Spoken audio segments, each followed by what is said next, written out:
Hey everybody, Tony Katz, Craig Robinson, TIR Nation, TIRNation.com here in Charleston, South Carolina, covering the debates and the primaries right now in the beautiful bar area, lobby area of the historic Courtyard Marriott on Calhoun, and we thank them for all their great hospitality. They even made the primary punch, ladies and gentlemen. It's getting serious around here.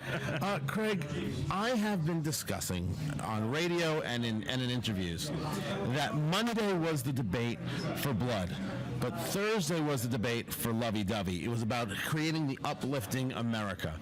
After some of the events of today, Mitt Romney again on this conversation of taxes and taxation, whether or not he has these offshore accounts, this so-called rumor about Newt Gingrich, are we starting to turn and perhaps this debate's going to be a lot more rough than I imagined? Yeah, look, you never want to leave the voters with a bad taste in their mouth, and that's why I think that your initial instincts that this was going to be a more positive, uplifting, closing arguments type debate made a lot of sense.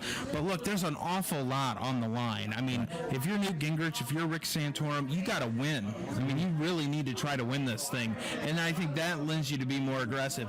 Even if you're Newt Gingrich, even let's just take the scandal and put it off to the side. He scores points when he's going on the offensive. If he holds back, I think that would be a bad thing for him to do in a debate. So, I mean, I think Newt needs to be Newt in a debate. And I think that, with the stuff that's come out with Romney, I think there's a lot of material for CNN to play with in this debate, in the sense that there's questions that I think need to be asked that haven't been asked in previous debates. And so I think this is going to be a pretty exciting debate. CNN sources are on record saying, we've got the debate of the year here. We're going to let them go at each other and go wild. A CNN Time poll has Romney at 33%, Gingrich at 23%, and that's after the Monday debate. That's still a double-digit lead. Here's my thing. I mean, I've only been in town for about a week. I mean, I get the sense that Romney is fading a bit. You get the sense that Gingrich is surging, and Santorum's probably just holding steady. I just have a hard time believing that South Carolina, a state that Romney struggled so much in 4 years ago, that he left to go focus on Nevada, which was on the same day 4 years ago, that all of a sudden he's at 33%. And he's got a third of the vote, and he's bound to win. I mean, if he's at 33%, he's probably going to win. I don't believe that number. I just don't. Where does, you take a look at this debate, and it's the last chance for maybe some people. Let's talk about Rick Santorum. We're waiting on the results from Iowa, the certification there that could have Santorum actually winning the Iowa caucuses. And here he is polling in a basically a statistical dead heat in third place with Ron Paul.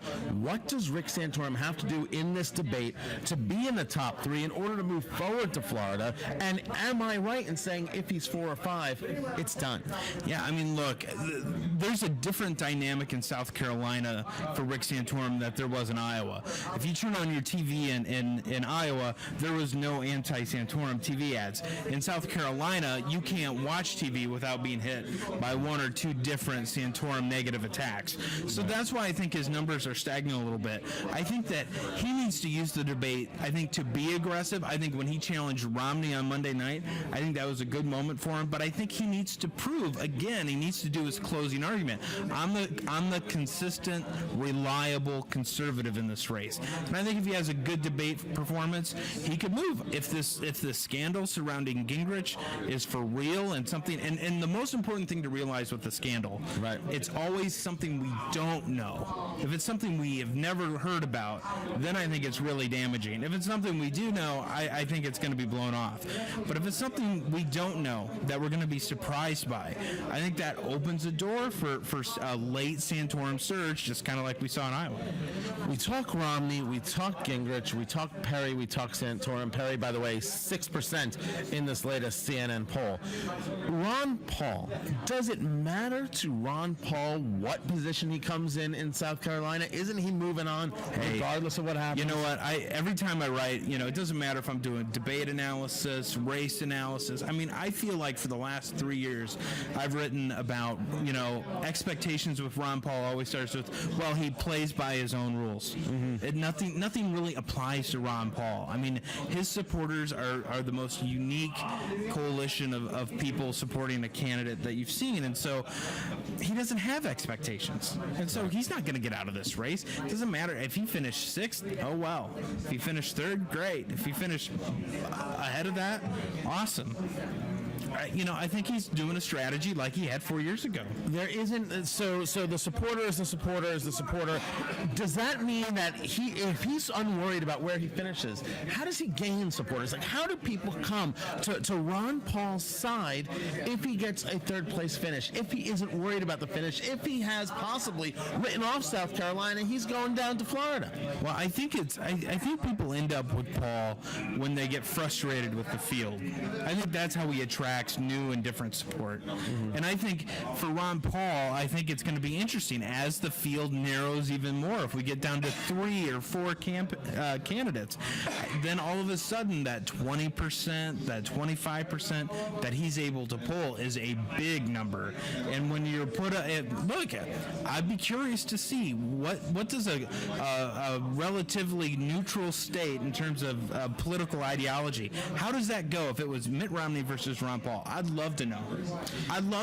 Will the anti-Romney people say, you know what, screw it, I'm going for Ron Paul? I'm fascinated to know if there's ever going to be that dynamic. I don't even know how I would answer that. I don't know how I would answer that either. We'll do it on the radio show sometime very, very soon. Let me go back to Rick Santorum really quick. What's your strategy, Romney or Gingrich? That's tough. I mean, I really think that it's probably more important. It's probably more important for him to go after Gingrich in this race because that's the support he can peel away. Okay, but I'll tell you this: if I was going into the debate and I'm Rick Santorum, I swing at every pitch that comes down the middle of the plate. I don't care if it's against Ron Paul, Rick Perry, Mitt Romney, or Newt Gingrich. I'm swinging. I'm on the offensive in this debate. Things have changed so fluidly here in South Carolina that a debate that I called to be really about the uplifting America may get more heated than I think anybody could have possibly expected. Craig Robinson, Tony Katz, TIR Nation, TIRNation.com. We have the primary punch here at the historic Courtyard Marriott on Calhoun in Charleston, South Carolina. Much more debate coverage ahead here on TIR Nation. Check the articles, the videos, everything we have going on. The live stream coming Thursday night and Saturday night here at TIRNation.com. We'll see you soon.